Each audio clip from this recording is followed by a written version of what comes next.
what do you want to talk about today? Yeah, what is the conversation? The conversation is, I was like, where's a good segue to plug Share Your Genius right now? And this is it. This is the whole segue. We thank you, Share Your Genius, for your support and your sponsorship of this show.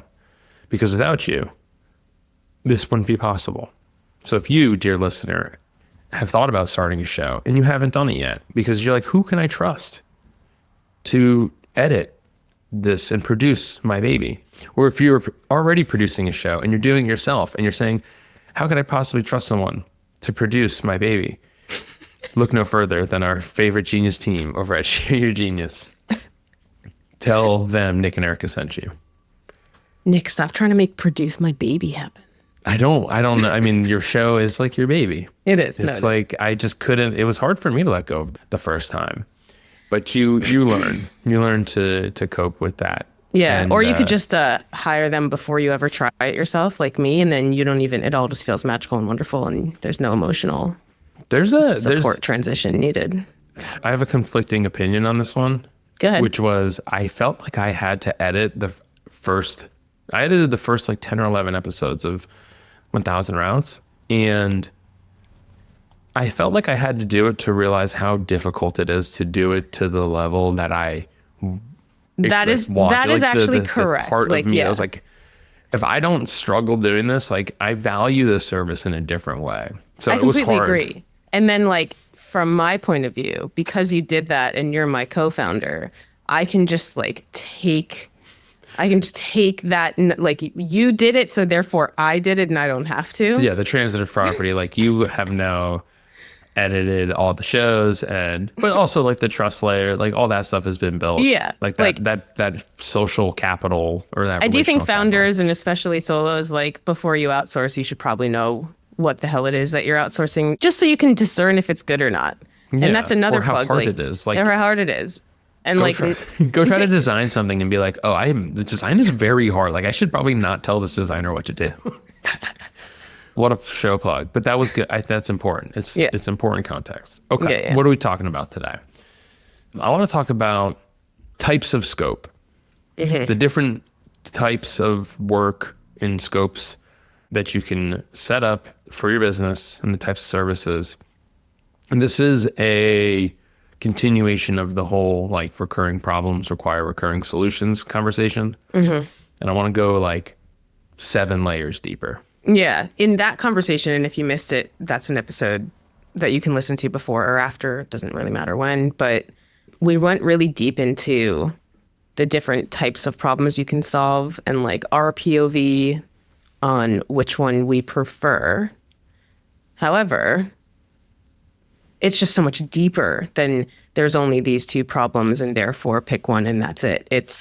These come up at different parts of the journey, and the people who influence it besides you are the buyer, the type of business you're trying to build, and so many more. There's just so many more layers to it. So this is an extension of that conversation, but also just it's just going to come at it from a different mindset as well. So again, listen to that one too, before or after, it doesn't matter, but it all comes down to the reason why this is so important before we get into the details, like mindset wise. I don't think, and I certainly didn't, enough solos think about what kind of problem do they want to solve in the first place, and what kind of business do I want to build, and how do I want to help people? There's just so many questions that we skip because the first thing we normally ask ourselves is, what can I do? Mm-hmm. Yeah. I think the thesis of that episode too was really rooted on the mismatch between the types of problems and the types of services that are being offered, right? Like, yes, people try to solve one-time problems with recurring solutions and vice versa. And it's really clumsy of a sales experience and a buying experience. And there's a lot of friction in that. And because we haven't necessarily considered that, I'm trying to sell someone a messaging retainer. And once the messaging's done, it's done. Like, you don't need a messaging strategist on retainer in the same way that you need like a ghostwriter on retainer. Right. Once your website's built, you don't need to keep rebuilding the website. There are other recurring problems other than like, let's build the website again. So no one needs necessarily like a web designer on retainer in that capacity. So we broke down the differences in terms of like recurring problems versus one-time problems. But let's dig into the types of services and the different like types of scope, or the different scopes that you can set up. And I think we've seen an interesting pattern here. So I'm going to try and spell this out and see how this comes across. Fantastic. With words versus the floor is yours. LinkedIn will have like a diagram of this where you'll be able to see it. Yeah, but words are good too. The words are good. So let's imagine this, right? There's the two types of problems. Let's split it. There's one-time problems and recurring problems. And recurring problems provide a lot of stable revenue for the business, right? And when we talk about this stuff, like this is always wrapped in the context of professional services. Like it's always a professional consulting service. Just wrap all of this, everything we ever say in that context, always and forever, unless otherwise specified. But generally, that's the context. So recurring problem is great because it provides more stable revenue and it requires a lower lead volume to maintain, right? So there's a lot of good there. The other side of it is that it comes with limited engagement options, and you'll experience the most capacity constraints here. So like once you're full, and there's not a lot you can do to increase your capacity outside of adding hours to the week or adding people, which also in turn creates hours. So there's like a pretty straight shot between recurring problems and retainer-based businesses, retainer solutions, or an ongoing scope like that. So it's pretty straightforward. What we have been seeing is that one-time problems as the entry point, tend to provide the most flexibility and optionality in terms of what you can sell, how you can sell it, and then post-sale or post-delivery upsell, cross-sell opportunities. Mm-hmm. All right, so what do I mean by that? What you think about like this, right? One-time problems offer more engagement options and benefit from fewer capacity constraints. This would basically manifest itself as a project. I don't care how long or short it is. Generally, the project is, we advocate for more productized than less, but the problem that people face on this front, though, is that it requires higher lead volume up front. So it's not as stable as just having a book of people on retainer, because you have to go out and get new business and go generate pipeline, like new leads every single month. But if you can solve for that on the marketing front, which we would argue, and we talked about this on the episode with Anthony and Rob, which was like, if you don't want to go build a pipeline, this might not be the business for you. Versus having like basically having 5 people on retainer is like having 5 part-time jobs. And we're not discrediting it or discounting any of that. It is still work that needs to be done. It's certainly meaningful and you can make a difference, but who generates the pipeline seems to be like the linchpin for like, do you run a business? Are you building a business? Or are you working for someone else type of thing? We don't need to go into that. We go into that in the other episode. Anyway, so we start with a project, and basically the project can produce one of 2 outcomes. It can produce a highly contextual one-time problem or a highly contextual recurring problem as like the output of that. So there's just 2 basic examples. We have a client that sells marketing operations services, and he identifies a one-time problem, which we'll articulate as like a foundational gap or in your operations, specifically your marketing operations. And so what he's doing is he runs like an audit, like a little sprint, to identify all of the specific things, all the integrations, all the broken syncs, all the errors, all the everything, all the broken stuff that's wrong. So it produces a one-time, highly contextual problem. Here's all the shit that's broken and all the things we need to do to fix it. And so he has a bigger project off the back of that. So it goes one-time problem, which is specific, but not very contextual in a lot of ways, produces a project. That project is what we would also often call like a tripwire, right? It's just like a single sale or a single, it's a smaller offer compared to like the bigger thing we're trying to do here versus trying to sell the whole thing all at once. Anyway, that project produces a highly contextual one-time problem. And then he has a bigger project to go and solve that specific problem. On the other end, you can do that, and that can produce a highly specific recurring problem, right? Again, highly contextual and is produced off of the initial project. But instead of it producing another like maybe 2 or 3 month project, it's some sort of retainer. So maybe you go through, our business model is like this. We sell a sprint to design the offer. And so we produce a set of assets for you, like your sales page wireframe, provides you with some content to launch it, all that stuff. And then there's a recurring problem. I need to continue to market and sell this offer. And so we have a recurring, this is like every month, this is still a problem. And so you can hire us on a retainer or an ongoing basis to coach you and help provide you with content and sales support to do that. Right. So that's different from the way that this marketing operations consultant goes. On the retainer side, boom, like you're in and everyone's off and run. But there's another layer deeper on the project front. After you produce this project, the secondary, more contextual one, you can then, what we have found is, and like all of these layers are certainly optional and the deeper you go. But there's the last layer here, which is like a final boss of problems, which is this project produces a incredibly nuanced and super contextual recurring problem. So now it's like little project to big project to ongoing work.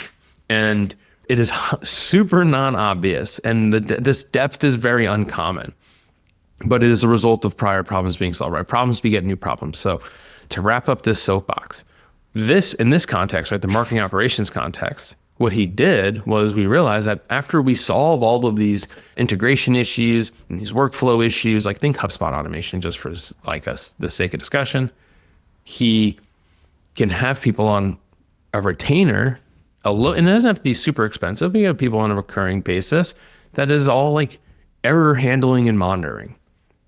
So it's a retainer or a subscription so that he knows when things break before they know, so that they don't have months of Salesforce overwriting properties in HubSpot, which is very common because humans work at businesses, that these things break. And so to have them monitor it and fix it before they have months of bad data is worth a lot of money. But this is only a problem on the back end of these 2 other problems being solved. So it's like, you can't monitor a garbage dump.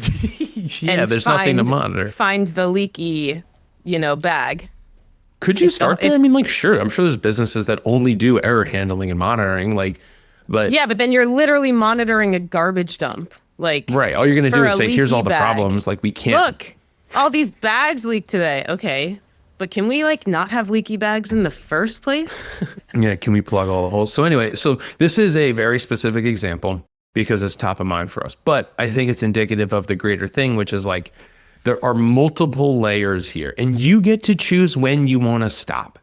There are plenty of people that sell that top line project, solve that one-time problem. That's like that very specific problem in that one way, and they're done.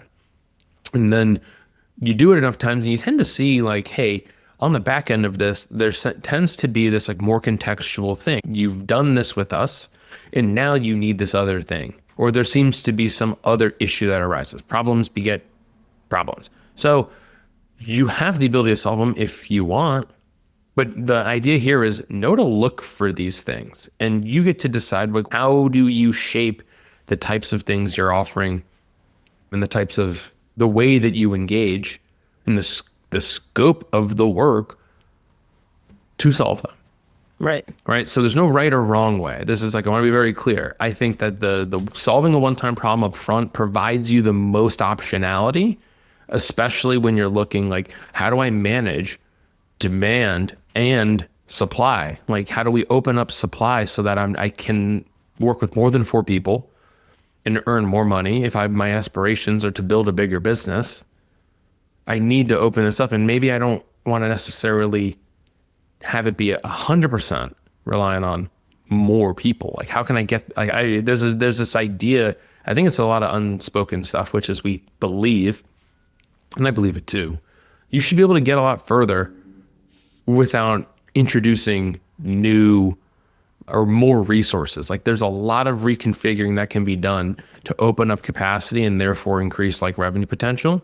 Totally. Especially if I mean, this is a whole separate episode, so we are not gonna rabbit hole Nick. No way. We don't do that.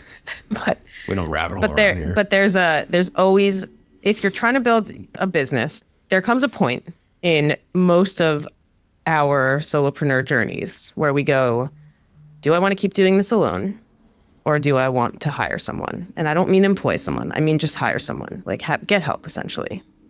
If you want to build a quote unquote real business, generally that, or you could exit or it could be done without you, generally that's going to require other people, right? It's not like Justin Walsh doesn't have a real business, but that is a completely different business model for anyone thinking about that. Like we're talking about consulting, right? But as consultants, this is a way where you can scale as far as you want to go without having to answer that question if you're not ready. Like there are many ways to diversify your income before you bring someone else on, because it's a whole bag of emotions managing other people. Yeah, I mean, it's a totally different skill set. I'm not a great people ops like person. I think I am, but like, God, I don't know. No one's ever evaluated my skills. I'm like, I'm great. I could suck. I don't know. I'm probably the worst ops, like manager, people manager. All right, they'll come to me. I'll be manager number one, and then Great. Yeah, you don't want me managing anybody. I think you're right. The aha for me in all of this is that there's just a lot of tinkering to be done in the actual operations, in the delivery of the work, and to be open to what is possible. It's more than just, I can only work with 4 clients, and therefore if I want to grow, I either have to bring someone on or I have to just give up more of my time for another client. Like if I want more money, or if someone comes to me and I don't want to turn down the money, like even if you're not actively like whatever, right? Whatever the thing may be. So there's like that side of it. And as the business matures, right? Not even grows, but as the business matures and your results become more reliable and you become more of a known quantity, there's also things that happen, which is like, it becomes easier to acquire customers in whichever capacity you choose. Like we talked about on the last episode too, you can either do the content game, you can do the networking and relationships game, or you can do the cold outbound game. And those are the only 3 ways to go get clients. There's certainly overlap in those things, but basically those are the 3 main ways that you can acquire customers. Choose your hard. And those things get easier the more mature the business gets and the more proof there is. So do you want to turn down business over time? Do you want to build this thing to be more? If there's the opportunity, do you want to increase revenue? And then the question becomes is how do you want to grow it? So do you want employees? Do you want AI agents? I think the limiting belief in all of this is that the ceiling is so much higher than we give ourselves credit for. One of our clients just crossed $100,000 a month. It's crazy. With I cannot. 3 contractors and him. And his contractors, I think, are working like a combined 20 hours a week or something. It's not much. Like he's working a shit And load. he's got amazing margins too. Yeah, I think he's still at 70-ish, 80-ish% margins after it's all said and done. Yeah. On that. But he loves working and he likes to work a lot and he's highly motivated by money. So he's like, why not? Whatever. Good. His life is in a place for that to be an option. But I'm just saying is that your tolerance, the ceiling is a lot higher than I think most of us give ourselves credit for. Right? There's ways to introduce automation and reconfigure the operating model so that you can move the goalpost. And there are different ways to also create capacity, like these short sprints as these productized sprints or these one-time problem solves seem to be a high margin, high leverage, easy sale for the vast majority of people. We just had someone close her first sprint for 5K the other day after we had a few, I would say, I want to call them false starts, but we certainly had a few different variations of this that didn't gain traction nearly as fast as this version did. And it was first pitch, client says yes, deal done, 5K, and I think it was like it's a 3-week sprint. Yeah. So seeing other people gain traction with that model as quickly as they have compared to all of the other models that we see and we help people deploy based on what their goals are, it's like it's the easiest yes you're gonna get. Yeah. I also want to bring up another important and interesting part of this model and the flexibility it gives you.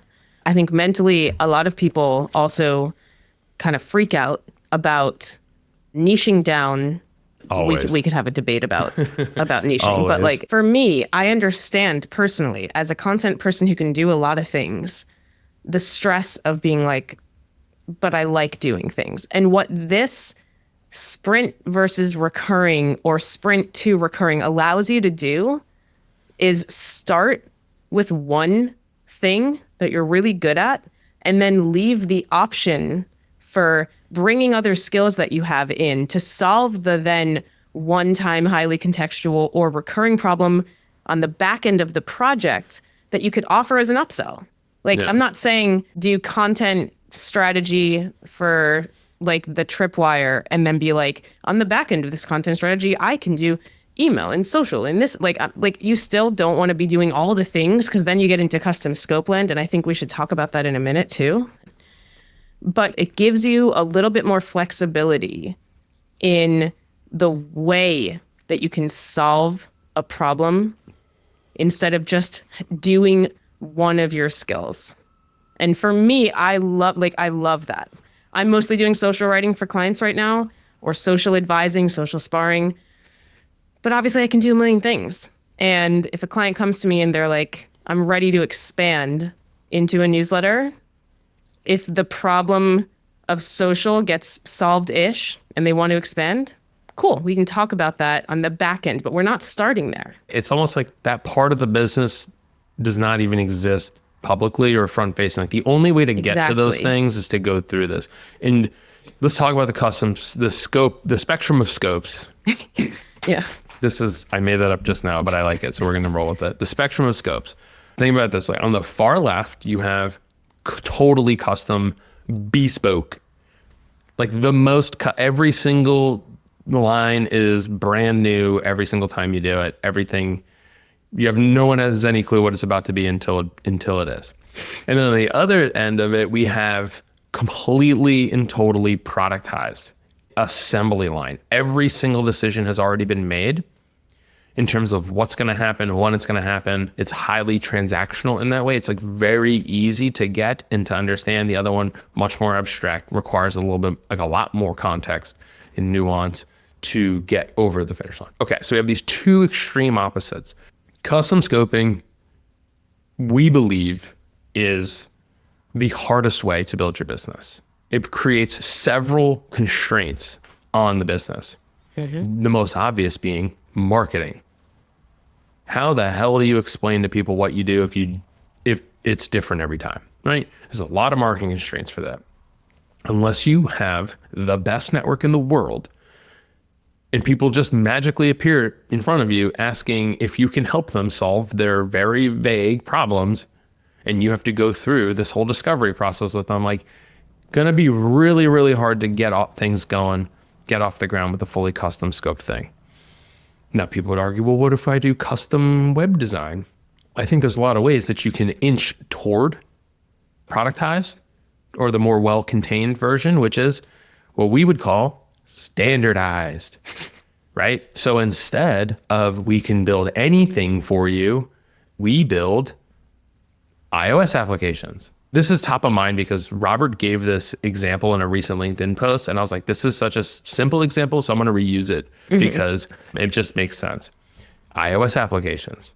Now there's some operational consistency here, much easier to market, but we can build any app on any device, on any platform. I get all of the things, but simplicity is velocity in all of the ways, right? And so it's much easier to market this, right? If people need iOS applications, now they know where to go. Okay, so we understand that. On the fully custom side, hard to market. Also very hard to sell because it is a multi-step process and it requires a lot of discovery, obviously, and you must scope out the project. The problem that people have is a lot of people are really bad at scoping.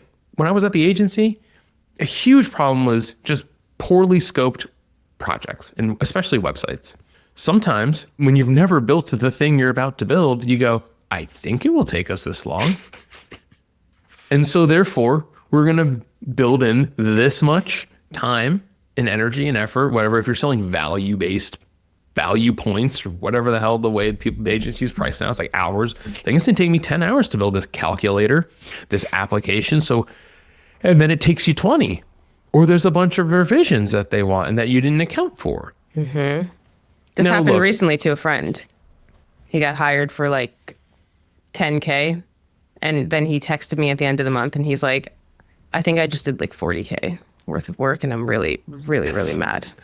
It's not just poor scope. There's also like, hey, your contracts must protect you and the client. So it's like, hey, you get a round of revisions in this. If you want more, then we have to deal with that separately. Yeah. Or he was like, just predetermine how we deal with that. He vastly underestimated how long it was going to take. It was exactly what you just said. Okay. In those cases, like, the more you do a thing, the better you'll get at figuring it out. But I mean, I don't really... He's not going to do it again, though, because that's not what he does. Well, and I'm just saying scoping, like as a skill, scoping work as a skill is hard. But I mean, thinking about that graph that you made, which we'll also put in the show notes or on LinkedIn. Like, if you only do something once, you've never done it before, you cannot, with confidence, scope it. You just can't. Mm-hmm.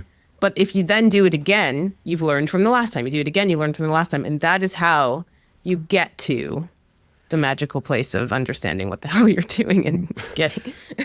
Yeah, so let's do like the vertical axis. I never know which one's X or Y. I think it's is that the Y? Doesn't matter. The vertical axis. Don't make me math. Think of Nick, it this please. way. Is that math? I don't know. It's part of math. The degree of variation from the top. There's more variation in work that you do, the fewer times you've executed on it, and the more you execute on it, the more operational consistency is baked into it. And the problem is that when the business is build custom shit or do custom things or produce custom content strategies or whatever, without that layer of operational consistency or standardization, like the number of times you execute is always going to be 0 or 1. Yep. There might be like a couple of the bits and bobs that move closer from less to more, but overall, the degree of variation stays very high. Right. So if you say, hey, we're going to only focus on offer design, right? Like our core product, our core business is offer design. And the more times we execute, the less variation there is in our operations and we become more consistent. So I've done this personally 100 times. You've been a part of this for probably the last 30 to 50-ish. Mm-hmm. And it's like, you've seen like we've become more consistent. And it was already pretty consistent. And it's like it becomes even more the more you do it. So you reduce the degree of variation, the more you execute. And because it simplifies your life. Like, it just is what it is. It just simplifies your life. So pros and cons, we talk about the constraints of custom services, marketing and sales become the biggest bottlenecks. It's hard to get business when you can do anything, right? This is rather obvious, but it needs to be said. As you introduce operational consistency, though, we move into like a more standardized approach. And we're not saying the work you do is like cookie cutter or it's predetermined. It's not like there's no nuance in the output of the work that you do, but there's a lot more structure to it. It's not fully assembly line, but it is certainly like, you want an iOS application? Here's our process to build iOS applications. First we do this, then first we plan out your app, then we implement it, then we build the app, we optimize the app, and then we maximize, then we move into expansion of features of your app.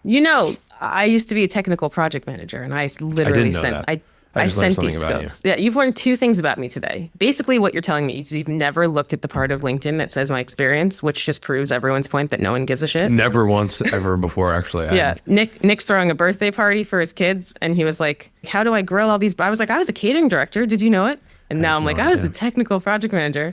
I was just custom jobbing." It was like doing it all, custom jobbing. Point being, yeah, I did a lot of random shit in my 20s, but hey, so that didn't we all? Didn't we all? I used to send these scopes because I was on the white label team.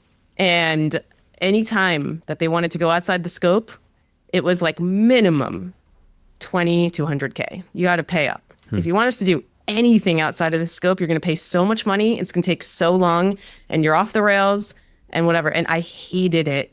I hated it. It made my life so much worse because expectations could never be set properly because none of us knew how it was going to turn out. So anyway, I'm just giving fire to your example that no, yes. I totally agree. And I totally relate. The thing that I think is blurry is like, where's the line drawn between these things? There is no line, right? There is no fine line. It's just as you introduce a more methodical approach to the thing that you do, and it's less bespoke every single time in terms of the literal scope of the project, the steps that you take, right? Think methodology based.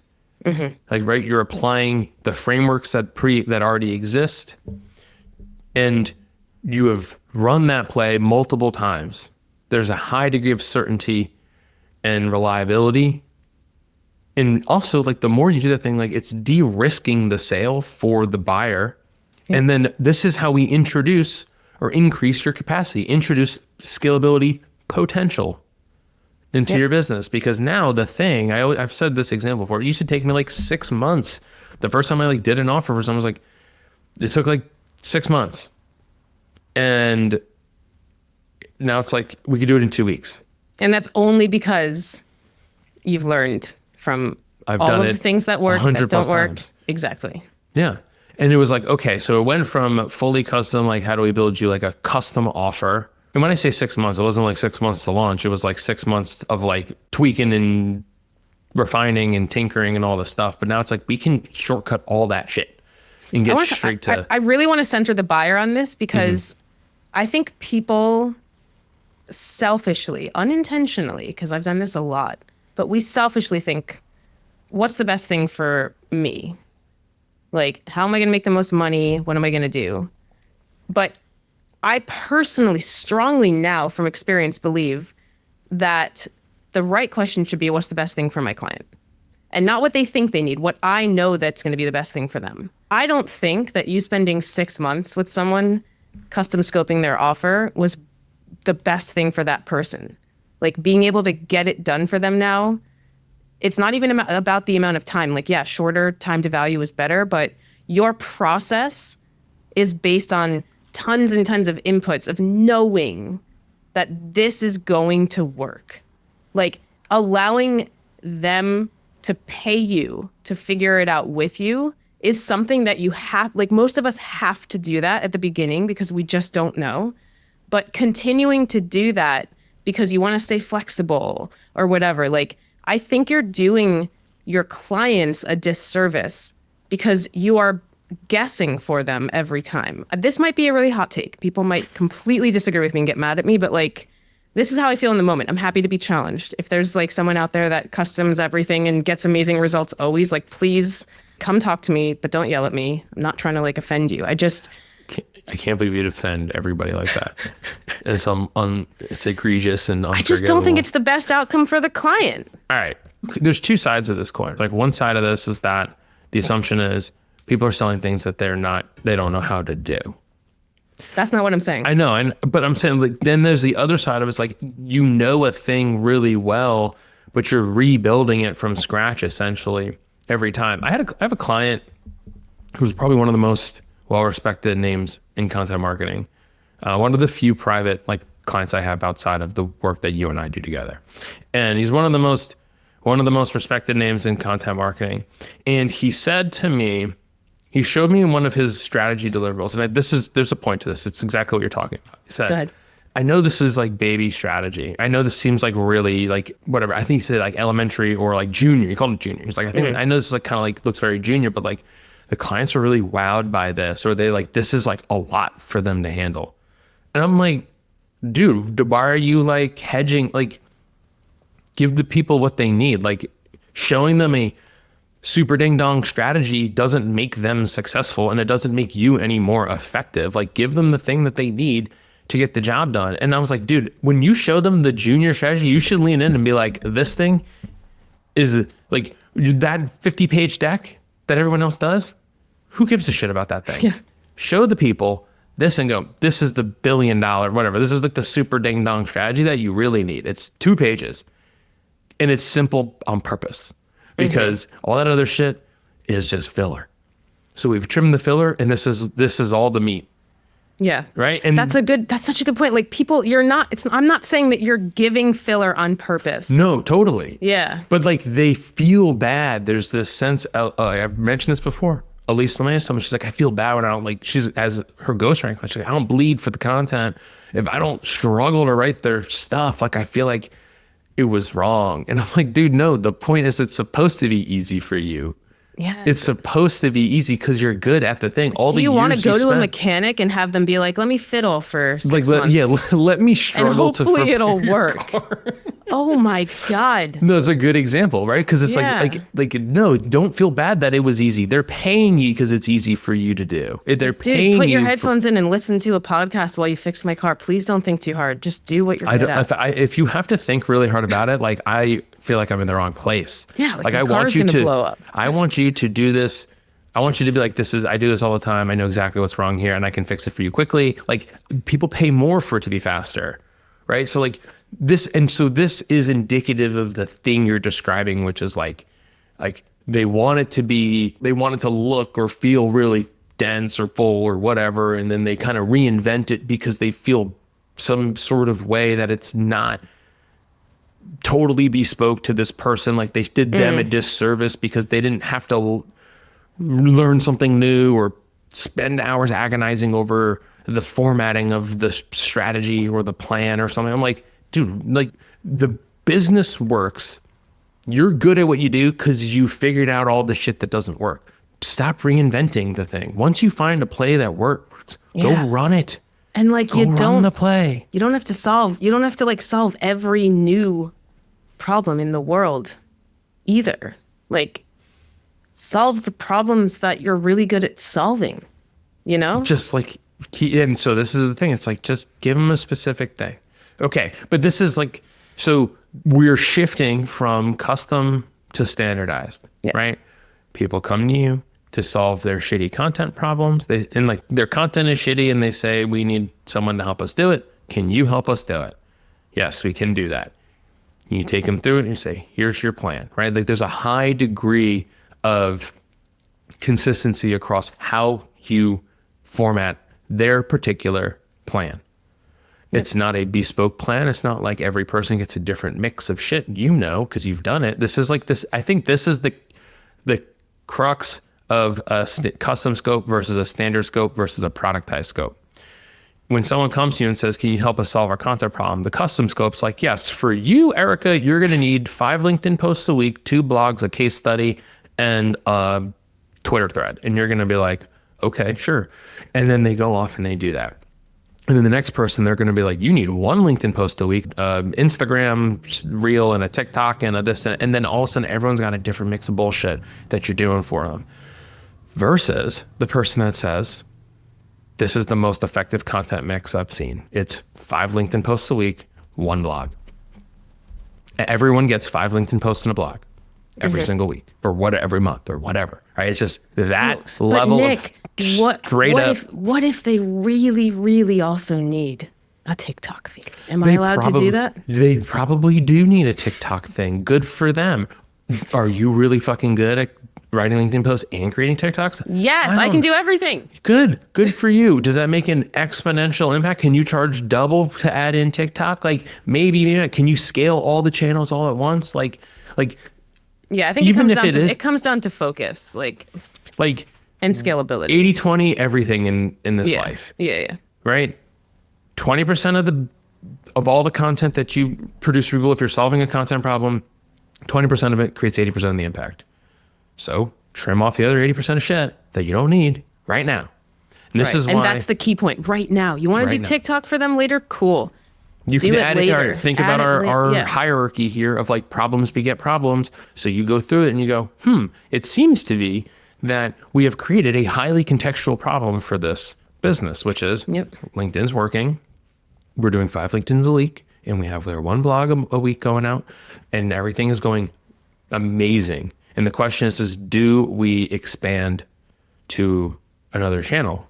Are there buyers on another chart? Like you start to see these patterns and you say, great, after 6 months, everyone goes from just this to this other thing. Yep.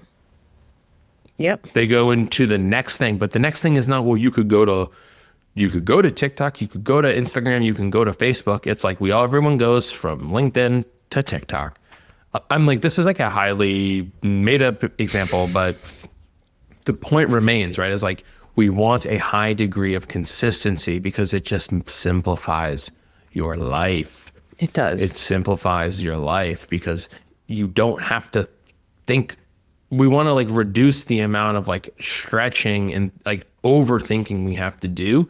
We want to deliver at the highest degree of quality and reliability as possible. And if there's too much variation, it's also hard to pattern match, right? A lot of us are being hired because of our vantage point in a lot of ways. Like, yes, like you're good at a thing, but like having a vantage point makes you even better at the thing. There's like a huge benefit to all of that. So when you can see the patterns across multiple clients, especially when there's a lot of overlap and similarities in execution model, like you can start to see. We had a client tell us today, she's like, yeah, this one of my clients wants me to post 5 times a week for them. But I have found that actually 4 is the magic number. When we add in the 5th, for some reason, all numbers go down across the board. After testing, I said, tell them that. Mm-hmm. Tell them that. Who cares if they want 5? 4 produces a more better outcome. Yeah, think about how good it feels when you're like, I think I want to do this. Someone told me I should do it, so let's do that. And then someone on the other end of that goes, actually, from what I've seen, everyone feels that way, but in testing, it doesn't work. So we're not going to do, like, that confident reply. I'm like, okay, you know what you're talking about. You're not just going to yes me. Yeah, totally. And I feel like custom scoping, a lot of it is like just you're going to yes them. You're the Cheesecake Factory, right? You're like, you want a little what? You want, okay, sure. Okay, yeah, you're looking for this, you're looking for that. Oh, okay. Right? We don't want to be the Cheesecake Factory. Okay, so let's slide the scale down, right? And so we talk about pros and cons or like constraints of custom. When you move into standardized, marketing becomes significantly easier, sales becomes significantly easier because you're running a similar talk track every single time you're on a sales call. So you can start to learn like exactly what's going to hit and what doesn't. You can track that stuff. It makes your life easier. On the marketing side, there's a lot of pattern matching that can be done, and you now have a standardized like set of problems that you can market. Now you have a process you can market. You're starting, when all of these things work really well, you start to generate more proof. So life becomes easier the more consistency you add into your delivery model, right? So we think too, custom, highly bespoke. So therefore delivery model is very abstract, hard to plan for capacity, hard to know what's coming, and slot things in, and understanding, well, how much work could one person really do? There's a whole bunch of shit there. Mm-hmm. All right. Once we slide into standardized, therefore delivery becomes very easy to manage, whether you want employees or not. It's like, cool, I know that based on this, the amount of time I spend doing this thing for this one client, I only have so many working hours in a week or work hours that I'd like to work. It seems as if I can manage X many clients per week. Great. Okay. Now we're starting to get some structure here. We're starting to build something that feels less like having several part-time jobs, something that feels a little bit more like a business, and we're running a specific play. We're getting really good at it. Then on the furthest end becomes productized. And again, I don't want to say that like productized is perfect or the gold standard of anything. Like, I think if you're anywhere between standardized and productized, you're in a very good position. There's a pros and cons to doing both. I think as your business matures, I definitely have seen productized become the place, like the trajectory, because more maturity, like your marketing gets better, you get more effective, like all those signs. We become like really well known for this one thing and right. Absolutely excellent outcomes. Right. And the most important thing is really on a productized front is the marketing component, right? It's keeping the top of funnel full.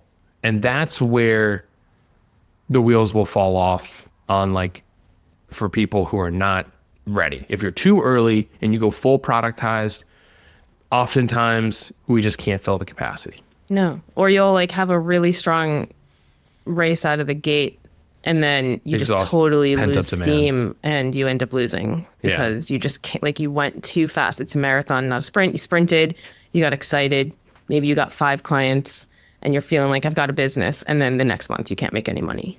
So Yeah, or like it's not as great, like there's Yeah. a lot of ebbs and flows. So like keeping the pipeline full at fully productized consulting service, significantly harder. However, sales becomes easier, delivery becomes easier. Now, I'm alluding to something, and one of the things that we're trying to suss out here too is like when you go full productized, generally it is a project. I don't care if it's a 2-week project or a 3-month project.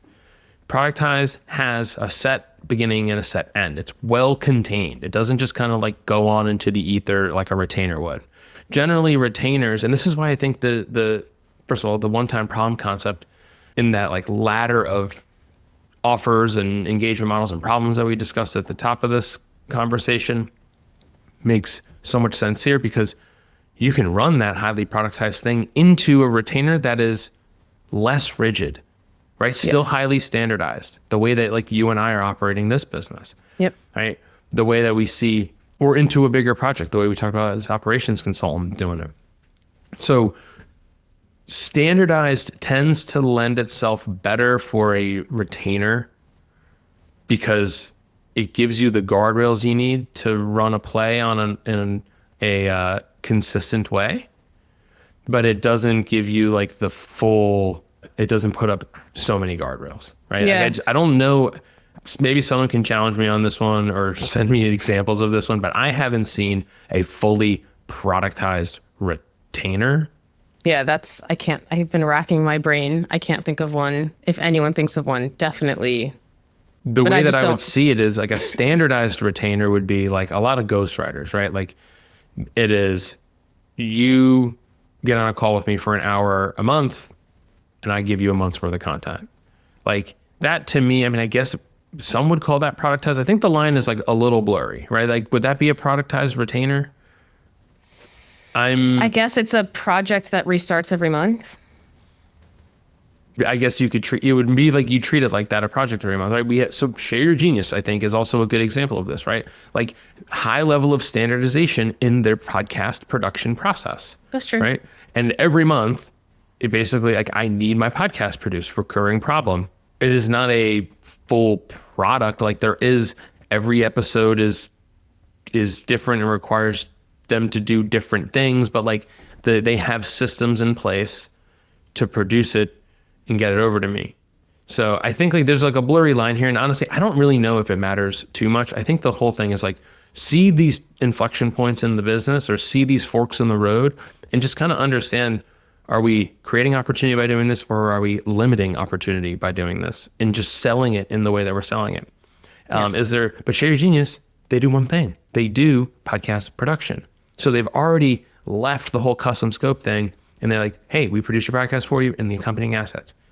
Actually, aren't they doing something where it's like it is a productized project where you can record however many hours and they'll just get you a bunch of podcasts, and it's like a 1-month thing? I think they're trying that. I think I read that somewhere. I think they are doing. So That- these are different. Like, yeah, they're experimenting with different offers, Right. but it's all under, I think, the same like umbrella. Yeah, they're just playing with whether it's a one-time sprint or a productized/standardized retainer. Yeah, if it's an ongoing, like on the first of every month, I have new episodes Yep. that need to be edited, or like whatever. Right? Like throughout the month, there's always new episodes. So that problem kind of keeps recurring for me. But I guess there's a world where someone can sit down and record 20 episodes in a month, and they can just send them and get them all done at once. Yeah, but either way, it's still not like totally custom, whatever. Right. It's that one. standardized. That's higher. I mean, Slash just depends. product. I think a lot of it too is the packaging of it all. Yeah. Like, hey, here's exactly what you're gonna get. You're gonna get 5 podcast episodes. You're gonna get 5 clips. You're gonna get 5 posts. It's all. This is all those exactly how long decisions- it's going to take us to get you them. all the decisions have been made already in terms of like what the output is, versus like, talk to me for an hour and you'll get between 10 and 15 posts. There's a little bit of a blurry line there, and I think that it's okay, but the more important thing is like, there's always going to be these edge cases where you're like, what am I looking at? And sometimes it is largely inconsequential to try and categorize it. The more important thing is understanding it's like, let's use Share Your Genius as an example here. What they're doing is they're saying, hey, we're identifying this one-time problem, or we see that there's a different or recurring problem. And so they're saying, we're already doing a lot of this stuff. We have the systems and the operating model to deliver on it. The question is, can we put fresh packaging on it and sell it in a different way? Could that be a good tripwire to get people into the business? And now it's like, does this reveal a more contextual problem for them, which is they're recording shows all the time and they can get into a production retainer. I'm making shit up because I don't know enough about the the odds and ends of their business model, but I think it's indicative of the bigger thing, which is there are a lot of different ways that you can package this stuff up. And the whole point is, can you see it? Can you build into it the structure you need to sell it, and to sell it at a volume that matches your ability to deliver it? Like, so do they have the demand for that? Probably. Do they have the capacity to deliver on it? Definitely. Different ways and different entry points. I think this is like the final aha of all of this, is the entry point. De-risks the purchase for everybody to go in on a one-time thing, to like, for sure, especially when as the size of the ticket goes up, de-risk is everyone is appreciative when you de-risk stuff. Not to say it's impossible. We have clients selling 10K retainers from the start of the engagement. Nothing before that is fine. You can certainly do it, but if there's an opportunity for you to build out this way, certainly. You know what I like about this, Nick? And I haven't said this to you yet, so you might wildly disagree, but I'm just going to throw something at you. Throw it. This kind of kills the good, better, best ladder. It could. Like, it doesn't have to. You can still have good, better, best. But I just like the whole idea. I was very infatuated with good, better, best as a solo. I had my courses, and then I had my like cohort or group coaching, and then you had one-to-one, right? Like, that's a very basic example of, you can get me at a low price, it'll be fine, it'll be good. A little bit more, mid-price, it'll be better. Best is to just work directly with me. This is cool because like you can probably still build good, better, best into all of what we've been saying, but you don't need it. Like, you don't have to have $150 good entry point into you. You can have a high ticket, highly valuable one-time project that is going to be absolutely amazing for your clients. Yeah. And you don't have to worry about like, maybe if you're super successful and you're like, oh, maybe I'll like sell a 150 course so people can whatever, like, but I don't know. I just think that it's fun for me to not stress about the good, better, best, and just be like, there are different ways to slice the pie where you can make a lot of money and it's all best. I mean, certainly encourage people to start with best, but good, better, best is relative. It's a pricing methodology more than anything. Mm-hmm. So the most basic form of it is like a three-figure, four-figure, and five-figure offers. Pretty straightforward way of thinking about it. Sometimes the first rung is free, but it doesn't have to be that way. Like, within every offer, there could be good, better, best if you really want. You don't have to. So for example, if you sell a highly productized service, you could have 3 tiers of that. Most people we see, it's like, it's a done for you, done with you, done by you. That's a different version of a offer ladder, which lives within an existing offer. So like, it's not necessarily like, oh, well, at a platform level, yes, like you can read my content for free on LinkedIn, you can buy my $150 course, or you can pay me $10,000 to build your offer for you, type of thing. Like, yes, like that's certainly one of the options. But then you also have good, better, best inside of all of your courses. Like, I have a $150 course, there's a $500 course, and there's an $800 course. And then, right, so I wouldn't be super like, it's not as one-dimensional as I think sometimes we feel like it is, where it's like, hey, there's like only one of these things. It's a pricing methodology more than anything, especially in the early days when you're trying to figure out like, how much should I charge for this thing? You know, what do people really care about? I had a client tell us pretty recently that they put something in the best option that they were like, this is like the thing that they're going to love. And then they were like, we don't give a shit about that thing. And they were like, great, we're going to go with, better. And Right. they were like, what? Like, I thought that thing was so amazing. Like, everyone was going to upgrade to that. And it turns out there was a different feature or whatever deliverable that they were much more that everyone seemed to be much more interested in. And so that was like the motivating factor. And I was like, okay, put it in the best option. And then you can earn more for it. They moved it to the best option and they start selling more of the higher tier. And it's like, okay, we've learned something here. Yeah. I think my point with this is it just felt like a relief. This feels like a relief. A lot of people, I think that if until they have good, better, best, their business isn't done. I see what you're saying. You know what I mean? Good, better, best is a great like aspirational offer ladder to have, but you can get super, super far with one offer for one audience solving one problem. Yep. Like, you do not need all this other shit. And honestly, like, most people have more than they think they have, because if you're writing on LinkedIn, there's your good, free. Like, you could follow us for free. You can read my newsletter for free. You can listen to my podcast for free. Like, that's a good could be free. Yep. It's okay. It doesn't have to be a paid thing. It's like, there's free and there's really expensive. That's an offer ladder. It doesn't have to be $100, $1,000, and $10,000. Like, it does not, like, there's no rules saying how to do this. There's only one way to do this or whatever. It's just mental scaffolding to show you, like, what are we working with here? It's the same thing that we're talking about with these different types of problems. Like, it's all mental scaffolding and it's decision points, and it grounds you in this, in your situation more than anything else. 100%. Yeah.